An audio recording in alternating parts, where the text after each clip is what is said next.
اما بعد فاعوذ باللہ من الشیطان الرجیم بسم اللہ الرحمن الرحیم غیر المغضوب علیہم ولا الضالین آمین صدق اللہ العظیم۔ حضرات محترم، آج کی نشست کے اندر آپ حضرات درس قرآن سماعت کریں گے، اور جیسا کہ آپ کے علم میں ہے درس قرآن کے اندر ہم سورہ فاتحہ کی تفسیر آپ کے سامنے بیان کر رہے ہیں، اور اس سورہ فاتحہ کی آخری آیات ہے۔ اللہ نے اس میں ارشاد فرمایا غیر المغضوب علیہم ولا الضالین، نہ ان کا جن پر غضب ہوا اور نہ بہکے ہووں کا۔ اس سے پہلی آیت میں تھا صراط الذین انعمت علیہم، جس میں کہا گیا تھا اے اللہ ان کے راستے پر چلا جن پر تو نے انعام کیا ہے۔ تو اس سے پہلی آیت میں انعام یافتہ لوگوں کا ذکر موجود تھا۔ اب اس آیت میں گمراہوں کا تذکرہ موجود ہے۔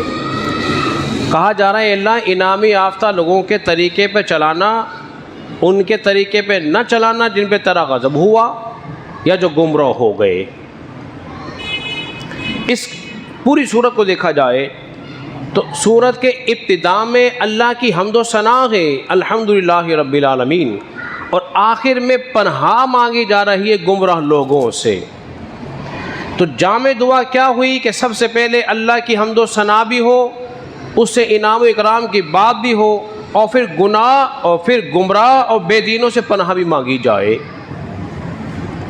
ایک تو یہ، اس سے پہلے انعام کا ذکر تھا، اب عذاب کی بات ہو رہی ہے، گمراہوں کا تذکرہ ہو رہا ہے۔ اور آسان کر لیجئے، پہلے ہدایت یافتہ لوگوں کی پہچان بیان بتائی تھی، اور اب گمراہ لوگوں کی نشانی بتا جا رہی ہے کہ وہ گمراہ لوگ کون ہوں گے۔ حضرات محترم، غضب جو ہوا وہ یہود پر ہوا۔ عیسائی جو ہے وہ گمراہ ہو گئے، غیر المغضوبی سے مراد جو ہے وہ یہود ہے، ولا الضالین سے جو مراد ہے وہ عیسائی ہے۔ اس لیے کہ اہل ایمان کا جو طریقہ ہے وہ یہ ہے، اہل ایمان علم بھی ہے ان کے پاس اور عمل بھی ان کے پاس ہے۔ دو چیزیں ہوئی، علم بھی ان کے پاس ہے، ایمان بھی ان کے پاس ہے، جبکہ یہود کے پاس جو ہے وہ علم نہیں، عیسائیت کے پاس عمل نہیں۔ اس لیے ایک پر غضب ہو گیا اور دوسرے گمراہ ہو گئے۔ گمراہ ہونے کی ایک وجہ اور علماء نے بیان فرمائی ہے، وہ یہ ہے کہ عیسائیوں نے کیا کیا، یہود نے عیسیٰ علیہ السلام سے بغض رکھا اور ان کی ماں پہ تہمت لگا دی، اور بعد نے کیا کہا کہ عیسائیوں نے کیا کیا، عیسیٰ علیہ السلام کو اللہ کا بیٹا کہہ دیا۔ یہود نے بغض رکھا نبی سے اور ان کی ماں پہ تہمت لگائی، اس لیے ان پہ غضب ہو گیا، اور جنہوں نے اللہ کا بیٹا کہا عیسائیوں نے وہ گمراہ ہو گئے۔ لیکن مسلمانوں کا طریقہ کیا ہے، نہ تو ان کی ماں پہ الزام لگاتے ہیں، نہ انہیں اللہ کا بیٹا کہتے ہیں، بلکہ یہ کہتے ہیں کہ عیسیٰ علیہ السلام اللہ کے سچے برحق نبی ہیں، اللہ کے بندے ہیں۔ یہ صراط مستقیم کا راستہ ہے۔ صراط مستقیم کا راستہ درمیان کا راستہ ہوتا ہے، یہ بات میں رکھیے گا۔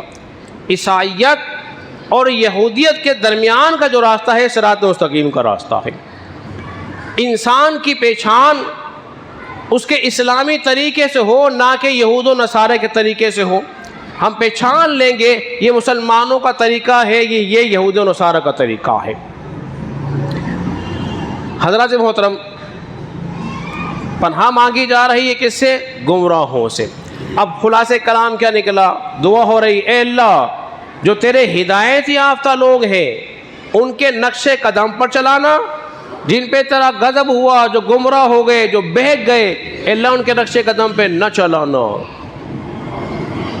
اب اس درس سے قرآن سے فائدہ کیا ہوا، ایک فائدہ یہ ہوا کہ جو گمراہ ہیں، بد مذہب ہیں، ان سے دور رہا جائے گا۔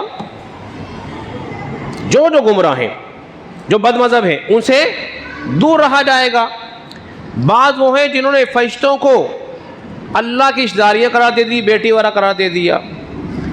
بعض وہ ہیں جنہوں نے یہ کہہ دیا اللہ جھوٹ بول سکتا ہے، اللہ کی ذات میں عیب تلاش کرنے کی کوشش کی، یا نبیوں میں نقص نکالنے کی، عیب نکالنے کی کوشش کی۔ تو یہ جتنے ہوئے یہ سب کیا ہوئے؟ گمراہ ہوئے۔ تو ہمیں بد مذہب سے بھی بچنا ہے اور اولیاء اللہ کے قریب بھی رہنا ہے۔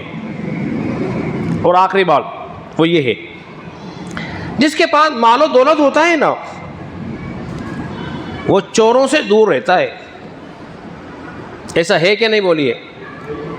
اپنی دولت کو چھپا کے رکھتا ہے، چوروں سے بچا کے رکھتا ہے، ورنہ چور جو ڈاکو ہیں اس کی دولت چھین لیں گے، ڈاکہ مار لیں گے، اور پھر وہ کہیں کا رہے گا نہیں۔ مسلمان کے پاس سب سے قیمتی شے جو ہے اس کا ایمان ہے۔ کیا ہے جی؟ ایمان ہے، ایمان کی دولت ہے۔ جس طرح ڈاکو دولت چھین لیتے ہیں، اسی طرح گمراہ بد مذہب لوگ ہیں آپ کا ایمان چھین لیں گے۔ تو لہذا ان سے بچ کے رہنا اور دعا مانگتے رہنا۔ کیا دعا کرنا؟ اے اللہ صراط مستقیم پہ چلا۔ انعام یافتہ لوگ ہیں جو تیرے انبیاء کا طریقہ، صالحین کا طریقہ، اولیاء اللہ کا طریقہ، ان کے طریقے پہ چلتا رہوں اور بد مذہب گمراہوں سے اللہ بچتا رہوں۔ جب اس طرح دعا کریں گے انشاءاللہ تعالی اللہ انعام یافتہ لوگوں کے طریقے بھی چلائے گا اور گمراہوں سے بچا کے بھی رکھے گا۔ اللہ رب العزت کی بارگاہ میں دعا ہے اللہ ہم سب کو سمجھنے اور عمل پیرا ہونے کی توفیق عطا فرمائے، آمین۔